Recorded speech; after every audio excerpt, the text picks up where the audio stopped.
Hello, everyone. Thank you for joining us. You're watching OBN Horn of Africa. This is Future Africa Spotlight. Today, I'm joined by former Speaker of Kenyan Parliament, Honorable Farah Maalim. Farah Maalim, good to join me. Thank you. Pleasure always. All right.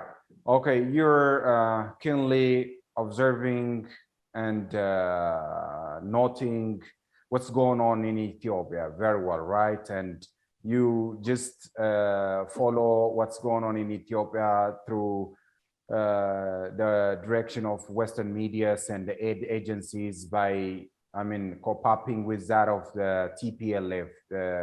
You have been heard so many times that saying TPLF is a mercenary which executes the Westerners' interest in the Horn and in Ethiopia. Can you substantiate that and recite us about that again?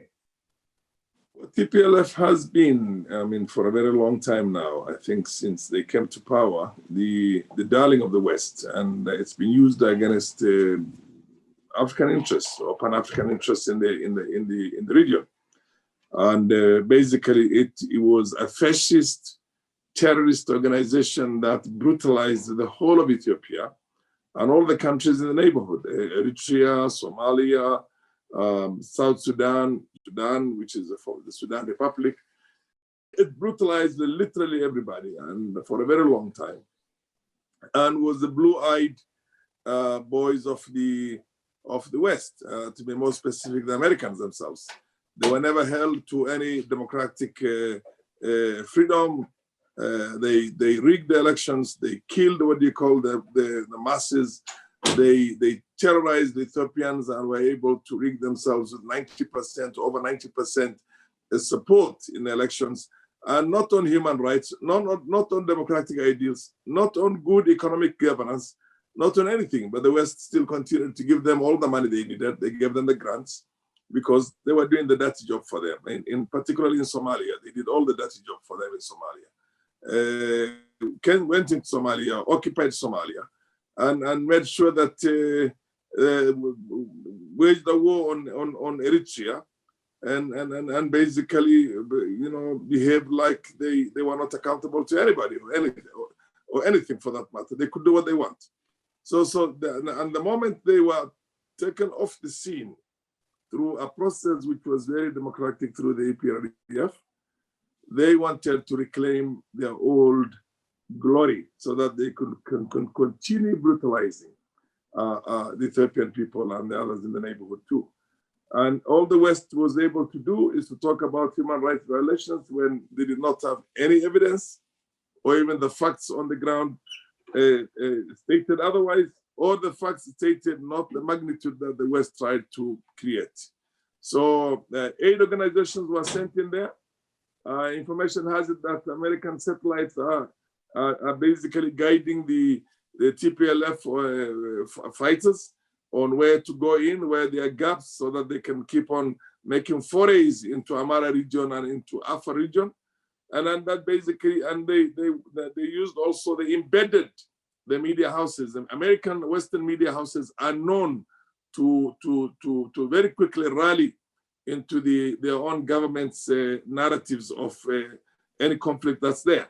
And this time right now, they also became the propaganda arm. I'm talking about CNN, I'm talking about BBC, I'm talking about all these other, France 24, they all became, and they got sucked into that. To the extent when the fighting is going on in a very peripheral manner, 300 kilometers, 330 kilometers away from Addis Ababa, they were saying that the city of Addis Ababa is under siege from TPLF forces, which is an absolute lie. And they just wanted to create panic, and they even went ahead and tried to organize together what they're calling opposition forces outside to try and put together a transitional government. How do you put a transitional government in a country which has got authoritative and very firm government in place with all its instruments of power in place? Particularly the US government is trying to immunize and helping TPLF through its aid agencies and media houses. And what do you say about this?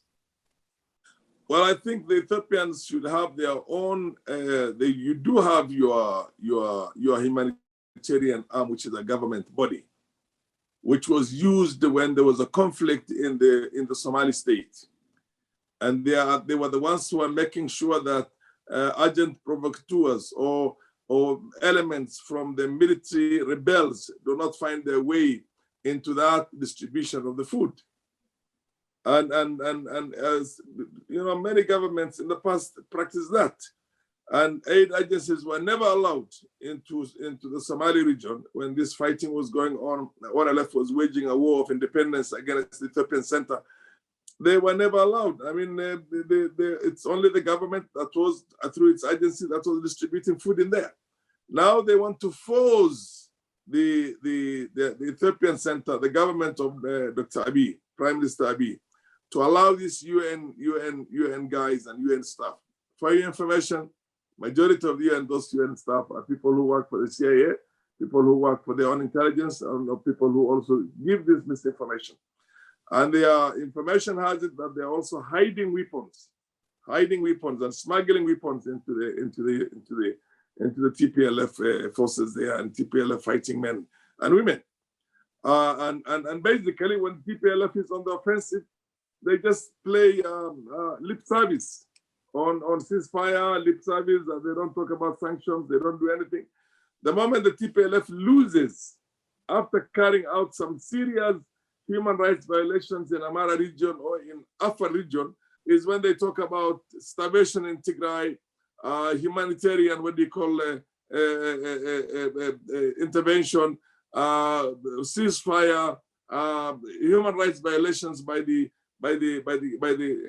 Ethiopian National Defense Forces. It's absolute nonsense. This is exactly their modus operandi. That is how they operate. They want a regime change, and they're doing everything to make a regime change in there, and they want to bring back TPLF into the seat of government in Addis Ababa, and that should never be allowed. I mean, Dr. Abiy has been too kind, too generous, I think, too simplistic in the manner in which he has dealt with these aid agencies and these international organizations. The idea is that he should actually immediately, some of them should be banned. I'm talking about some of the media houses should be stopped from covering Ethiopia. I'm talking about CNN, I'm talking about BBC, I'm talking about many others. I remember Meles Zenawi banned completely Voice of America from broadcasting into Ethiopia. And that was a government agency. The American government did not protest that vociferously, did not withdraw their embassies. They didn't do anything. They just accepted it. So to try and come up with different sets of rules now because they want to make a regime change is something that Dr. Abiy and his government must be able to read through and never accept that. Never, ever accept that. The moment you allow these spies who are coming in the form of humanitarian intervention stuff, UN stuff, you allow them into the country, you're in trouble. You're in big trouble, yes. Okay. Because they're going to give out fake news. They're going to do a lot of disinformation. They're going to smuggle weapons in there. They're going to smuggle some of the food that was taken in there was basically the standard military ration, and people saw them in the hands of the TPLF. And some of it was even in the media houses. So some of the UN vehicles that were taken in there were being used by TPLF. So then where does the non-partisanship or impartiality come in now? Where does it come? They're not non-partisan. They are on the side of TPLF. Great. And they want to keep the regime change, and that should never be allowed. Great. Okay. Westerners are insisting Ethiopian government to sit for negotiation with TPLF. Would that work out? No. They do the same when ONLF was fighting the center in Addis Ababa, when Meles was in power. Why didn't they do that when the Oromo Liberation Front was fighting the center in Addis Ababa? Or the Amara, what they call a regional, what they call it, liberation movement was fighting. Every other region in there had a liberation movement that was fighting a genuine battle because of the excesses of TPLF when they were in power under Meles Zenawi. The international community did not listen to any. So why is this different now? I think that what needs to be done is TPLF to immediately, down their weapons or go back and allow the progressive moderates in Tigray who care about the Ethiopian nation, who care about the development of their own people, to be the ones to be engaged with the center in stabilizing and maintaining law and order in Tigray. On your various articles and interviews, you've been heard saying TPLF is Westerners' mercenary. And what do you mean that? Well, basically, they have been doing everything that the Americans and the West wanted. They went into Somalia unilaterally, invaded and occupied a country, killed more than 40,000 Somalis. Before that, they killed more than 60,000 ethnic Somalis in the Somali state. They did a similar thing in Amara region. They did a similar thing in Oromo region. I mean, there's hardly any region in Ethiopia, of all the regions that are there, that was not brutalized by TPLF. But the West was keen, and basically they could do what they want and get away with it. The same way Israel does what it wants in the Middle East and gets away with it. So this was the Israeli, what do you call, counterpart in Horn of Africa for the Western countries. You will always ask yourself the question, why does America allow Israel to do the kind of things it does to Palestinians and the Arabs in the region? But basically, they're there. They are there as their blue-eyed boys, and they do what they want. And the West is there basically to maintain that stranglehold so that the energy of the Middle East and the oil and petrol and everything is secure in their hands, because they need that energy. And they have to have a police state in there. So Israel is a police state to police the whole region. And TPLF was basically the equivalent of that in the Horn of Africa. Because the West wants to lay its hands on the resources that are in Ethiopia, the resources that are in Somalia, the resources that are in Eritrea, the resources that are there in Sudan and South Sudan, Republic of South Sudan. They have their own what do you call leash dogs, what you would call the people who they will send after those people. And TPLF played that role very well, very, very well for the Western interests in the Horn of Africa, in the greater Horn of Africa, and could get away with any crime, lack of democracy, rigged elections, brutalizing the people, genocides, what amounts to more or less like a genocide. And then basically, they will never ask a question. They were there to defend them and to give them unconditional grants. Ethiopia under Meles Zenawi was the biggest recipient of external aid from the Western countries in Africa, even superseding Egypt without any accountability. They were never meant to account for it. Is there anything that is planned by US? This is a creation of theirs, exactly the way they are messing Haiti now. Haiti has gone to hell. And there's always been like that. And they want to do exactly the same in Ethiopia and in Addis. Look, I have my immediate relatives who traveled through Addis in the last couple of days and stayed there for a day. I have friends who live in Addis. It's more peaceful today. Addis is more peaceful than Nairobi. I worry about when I go out here with my car, whether I'm going to be carjacked or whether I'm going to be, a lot of things happen. And I have to have always a consciousness of the security in there. There's more insecurity in Kampala, in Johannesburg, in Pretoria, in Cape Town than you have in Addis Ababa, my friend. And nobody talks about that. In Lagos, there's more insecurity in Lagos and more to worry about in terms of the personal security in Lagos and in Nairobi than in Addis Ababa. And but they don't talk about that, because then this is something that has nothing to do with the security of the people there. This is something to do with their own conspiracies and their own, regional, designs and desires they have on that. So they create these things. I mean, they created Bin Laden in Iraq when Saddam Hussein had nothing to do with Bin Laden or Al-Qaeda, and say there's Al-Qaeda there. They created weapons of mass destruction because they wanted to invade Iraq and lay their hands on the oil of Iraq. And they killed Saddam Hussein. They did what they did. And they had now Iraq in the state it is for all these years. They did the same also in Libya. They talked about Gaddafi and created no-fly zones and finally killed him. And now that he's gone, there's more terrorists and more, other non-governmental or non-state actors in that place right now than when Gaddafi was there. They do all these things. They created the mess in Egypt and allowed the military to take over. They will do the same also in, they tried to do that in Syria, except that Bashar Assad has hung on to and basically called in the Russians, and the Russians have called the bluff. So they do not have the power to change him, but they wanted to change him. And they will not talk about lack of democracy in Saudi Arabia or lack of democracy in United Arab Emirates, UAE. And they don't talk about the human rights violations there. But here they are basically trying to seek a reason for intervention, But what they don't understand is that, look, they tried to intervene in Somalia, and barefoot Somalis chased the Americans out of that country. And you remember Black Hawk Down and what was called that dark day for the American Rangers, the best of the best. I mean, literally giving the impression that they are from outside this world, and they were going to come and civilize some native Africans who are primitive, and that's what they say the Somalis were. Okay. But the Somalis fought back and chased them out. And you think they can get there what they want in Ethiopia? No. Ethiopia has a history of standing up to this kind of crazy, what do you call, interventions. I mean, they tried it. The Italians did try, and everybody tried.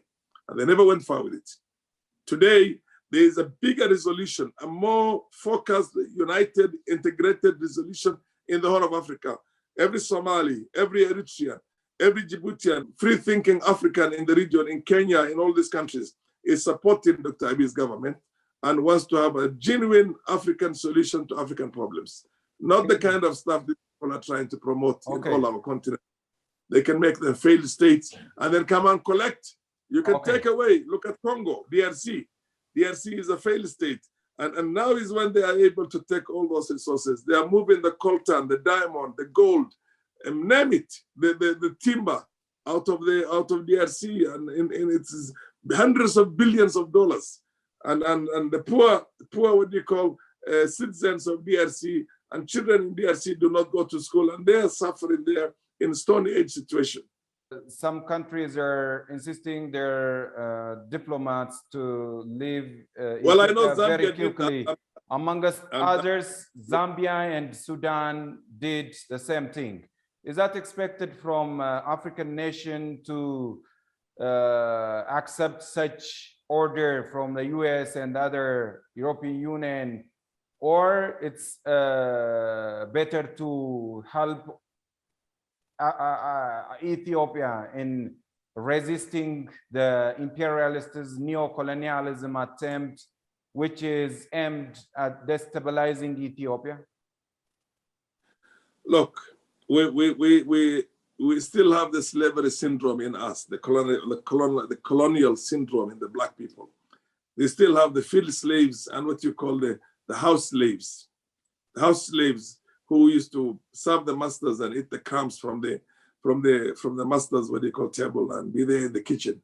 And the field slave was out there fighting basically and opposed to all that he was going through and suffering and being brutalized. So there are all those what you call African countries and the leadership of African countries who are apologists for the West and who think they can get a bit of crumbs from them here and there. What is Zambia? I mean, Zambia is already gone to hell. They're so broke. Their own resources are being cut out of the country by all sorts of people. They never took care of their people. Corruption was rampant. And what is the president doing right now? I think he's hoping that he will be on the good books of the British and the Americans and get a little bit of crumbs here and there. We cannot, what they call, fail to say what the truth is. But of course, there are those countries. There is South Africa, which is basically the Mandela spirit. There is Tanzania, where the Nyerere spirit and the Magufuli spirit is there. There is what they call Nigeria, which will also, in my opinion, be stand up to the pride of the Black men. But of course, then the others, they can do what they want. We will have a different dispensation in the whole of Africa. Okay. And I hope my country also comes on board with this in pride. I mean, when my own head of state was taken to the Hague, we mobilized the continent and say that, look, this is a court that is only meant for Africans. It's not a universal court. Otherwise, American soldiers who did excesses in Afghanistan, who did excesses in Iraq, and somebody like Bush who waged an illegal, an illegitimate war on those countries should be there at The Hague. And Africa came together. I don't understand why we are now basically becoming again apologists for the Western countries. It's time the continent came together and created a serious independence. We have never been independent for all these years. And I think Eritrea is there. Eritrea, number 1, 2, 3. That is the country, small as it is, that has demonstrated and exemplified the pride of the black man and our place in the international or the global, what they call, standing. But now that Eritrea, Somalia, Ethiopia, and Dr. Abiy are together, we will see. We have a lot of hope for the future of the continent and the Horn of Africa.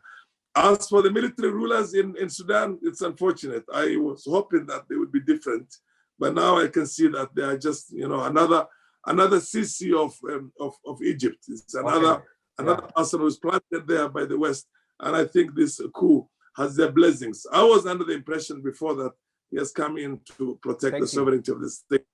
Burhan, unfortunately, is another lucky or another, what do you call, agent for them, and it's too bad. But I'm sure the Sudanese people will rise up against him, and they will reclaim their independence. That's one thing Sudanese have always fought for. So you don't feel, Dr. Abiy should not feel, Ethiopians should not feel that they are lonely. We are with you. The masses in the continent are with you. Okay. One last question. What ought the Ethiopian community and the Ethiopian government should learn from Iran? Well, independence has no cost. You pay for your life. Sanctions, right now, I understand there are going to be sanctions against Eritrea. Eritrea has lived under sanctions for over 20 years.